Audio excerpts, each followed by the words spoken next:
안녕하세요 여러분, 저는 코리아 매뉴얼입니다. 오늘은 한국인의 이름에 대해 알아보도록 하겠습니다. 세상 모든 사람들이 가지고 있는 것이 이름이죠.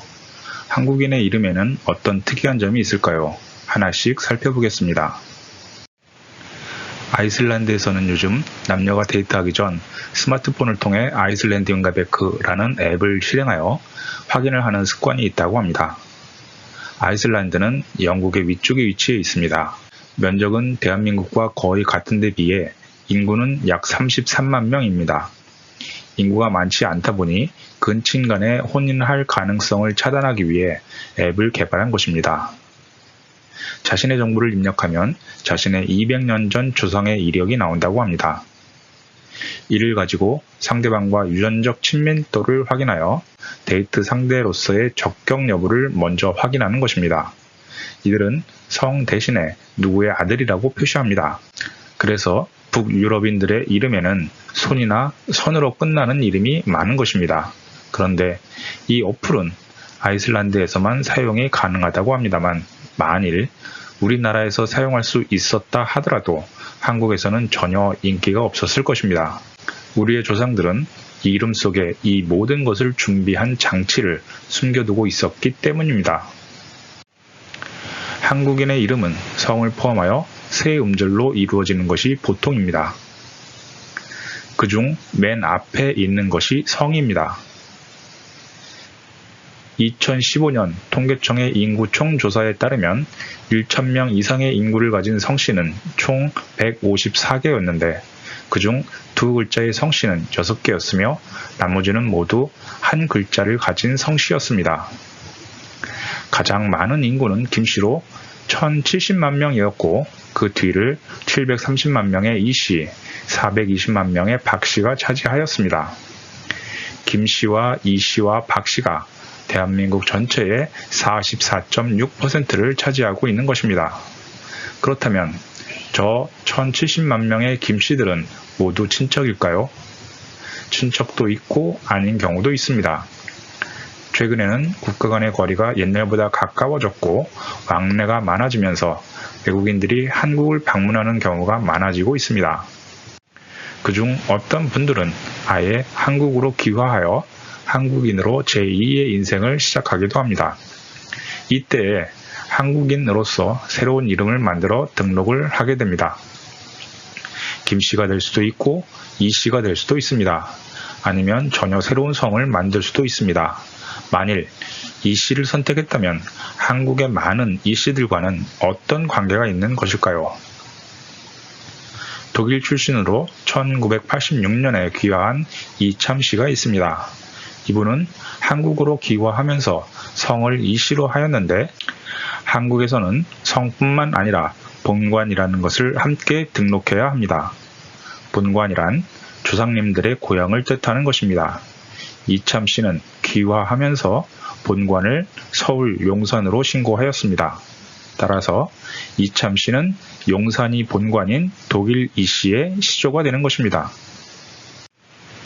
1997년 한국으로 귀화한 미국인 로버트 할리의 한국 이름은 하일입니다. 마찬가지로 하일 씨는 본관을 부산 영도로 하였으며 따라서 영도 하씨의 시조가 됩니다. 보통 한국인들이 성을 가지기 시작한 것은 지금으로부터 2000년 전인 삼국시대라고 알려져 있습니다. 삼국 중 가장 먼저 건국된 고구려의 왕 주몽은 국호인 고구려에서 성을 따와 고씨라 하였고 휘하의 충신들에게도 성을 나누어 주었다고 합니다. 백제에서도 여러 성들이 기록되어 있고 왕이 하사한 성을 가진 8부족은 백제의 권문세족을 대표하는 성이었습니다. 신라에는 박, 석, 김의 세 성이 전해져 내려옵니다. 그러나 일반에 보급되기 시작한 것은 고려시대였습니다. 고려 문종 9년인 서기 1055년에는 복미제도라 하여 성이 없는 사람은 과거에 합격할 자격이 없다고 하였습니다. 따라서 최소한 이때부터는 귀족 계급이 되기 위해서는 성이 필수 요소로 자리 잡은 것입니다. 한국에는 이 시대부터 지금까지 모든 사람들의 이름을 기록한 장부를 가지고 있는데 이것이 족보입니다. 족보에는 각 성씨별로 시조를 두고 있고 시조의 고향을 본관이라고 정해 놓은 것입니다. 김씨를 예로 들면 인구 1000명 이상이 있는 본관은 111개였으며 그중 최대는 김해 김씨로 446만 명이었습니다. 그 다음은 경주 김씨, 광산 김씨, 안동 김씨 순이었습니다. 김해 김씨 446만 명은 같은 시조로부터 갈라져 나온 사람들이므로 모든 사람들은 친척 관계입니다. 그렇다면 김해 김씨인 남자와 여자가 결혼할 수는 없는 것일까요? 전에는 그랬지만 지금은 바뀌었습니다. 옛날에는 동성동본 금혼 제도가 있었습니다. 즉 같은 김해 김씨끼리는 결혼하지 못하는 것입니다. 따라서 대한민국에서는 아이슬란드와 같은 앱이 있을 필요가 없는 것입니다. 이와 같은 동성동본 금혼 제도는 민법에 규정되어 있었는데 지난 1997년 헌법재판소에서 인간의 존엄과 행복 추구권에 반하고 평등의 원칙에 위배된다고 하여 헌법 불합치 결정이 났습니다. 이에 따라 2005년 폐지되었고 대신에 8촌 이내의 혈족, 6촌 이내의 인척 사이에 혼인을 금지하는 것으로 규모가 축소되었습니다. 촌수를 측정하는 기본은 아버지와 아들의 촌수가 1촌이라는 것입니다.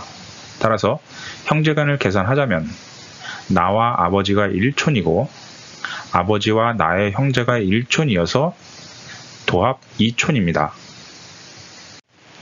작은 아버지의 아들과 나의 관계는 할아버지가 공통이므로 2촌 더하기 2촌은 4촌 관계입니다. 8촌은 나로부터 4촌이 올라간 고조 할아버지가 공통인 형제지간을 말합니다. 그 관계를 벗어났을 때 혼인이 가능한 것입니다. 사실 남남에 가까운 관계입니다. 옛날과 같은 대가족 제도에서는 가끔 만날 수 있었지만 현대에 와서는 거의 만날 일이 없는 사이인 것입니다.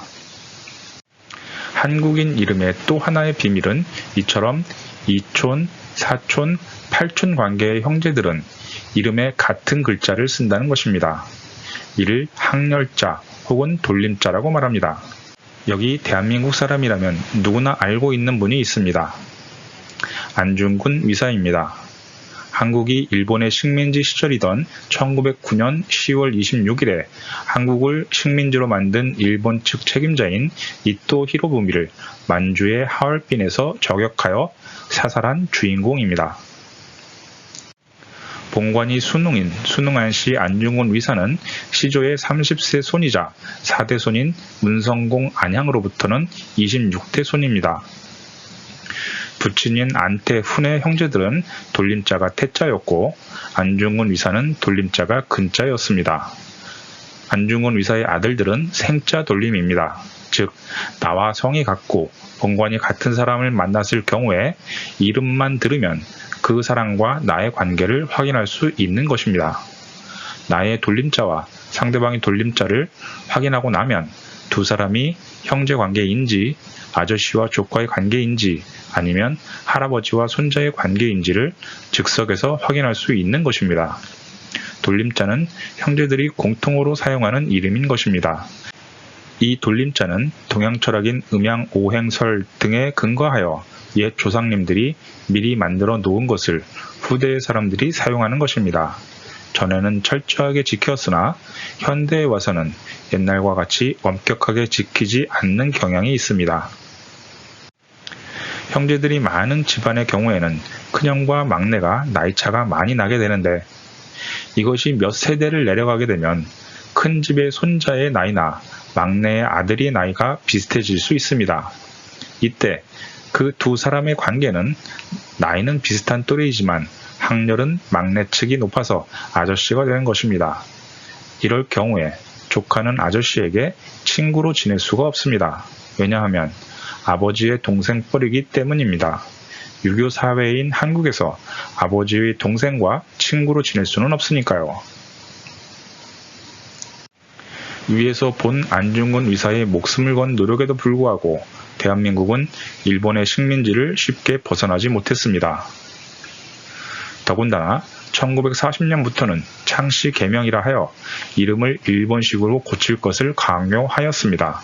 이것은 신체는 부모님에게서 받은 것이니 함부로 다치지 않게 하는 것이 효의 시작이라고 배워온 한국인들에게는 청천벽력과도 같은 것이었습니다. 조상 대대로 내려온 성을 바꾸는 것이었기 때문입니다.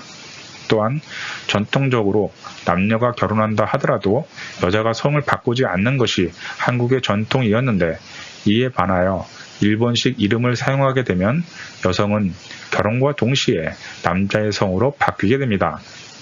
이는 위와 같은 이유뿐 아니라 동성동본이 결혼하게 되는 이상한 상황이 되는 것입니다.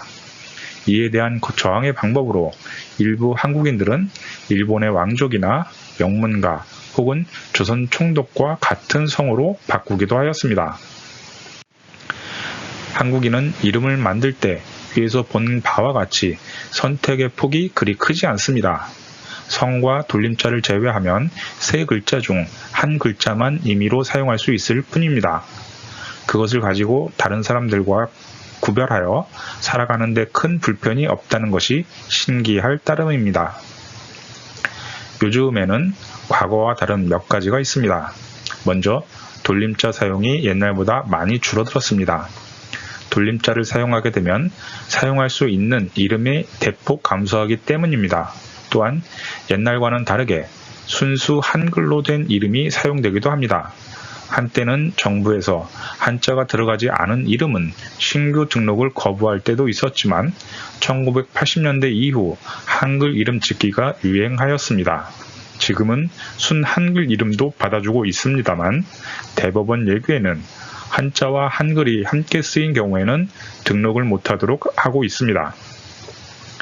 1990년대에는 일부 진보 지식인들과 여성 권익 운동가 등을 중심으로 부모성 함께 쓰기 운동이 일어났었습니다. 고은광순 씨나 이승희일 씨, 김조광수 씨 등이 유명합니다. 지금까지 한국인의 이름에 대해 알아보았습니다. 만약 당신이 한국인으로 새로운 삶을 살고자 한다면 어떤 이름을 만들어야 할지 신중히 생각하시기 바랍니다. 수백 년 후에는 당신은 당신 가문의 시조가 되어 있을 것이니까요. 다음 시간에는 한국에만 있는 것 5번째 시간을 갖도록 하겠습니다. 다음 시간에 다시 만나요.